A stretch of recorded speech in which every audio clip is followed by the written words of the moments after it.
നമസ്കാരം, media vision വാർത്തകളിലേക്ക് സ്വാഗതം. പേരാമ്പ്ര വെള്ളിയൂരിലെ വാഹന അപകടം അമിത വേഗതയെന്ന് ആരോപിച്ച് നാട്ടുകാർ ബസ് തടഞ്ഞു.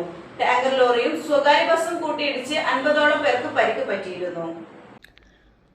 വെള്ളിയൂർ ടൗണിനും ഹിമയ കൺവെൻഷൻ സെന്ററിനുമിടയിൽ സംസ്ഥാന പാതയിലാണ് ഇന്നലെ വൈകിട്ട് 3 മണിയോടെ ടാങ്കർ ലോറിയും അജ്ഫാൻ ബസും കൂട്ടിയിടിച്ച് 40ഓളം പേർക്ക് പരിക്കേറ്റത്. ഇരുവാഹനങ്ങളുടെയും മുൻഭാഗം പാടെ തകർന്നു. ടാങ്കർ ലോറി ഡ്രൈവർ വാണിമേൽ മാലക്കുന്നത്ത് നാസറിനെ അരമണിക്കൂർ നേരത്തെ പരിശ്രമത്തിനൊടുവിലാണ് ക്യാബിൻ പൊളിച്ച് പുറത്തെടുത്തത്. ബസ്സിൽ ഡ്രൈവറുടെ പിൻസീറ്റിലിരുന്ന സ്ത്രീയെയും കമ്പി മുറിച്ചാണ് പുറത്തെടുത്തത്.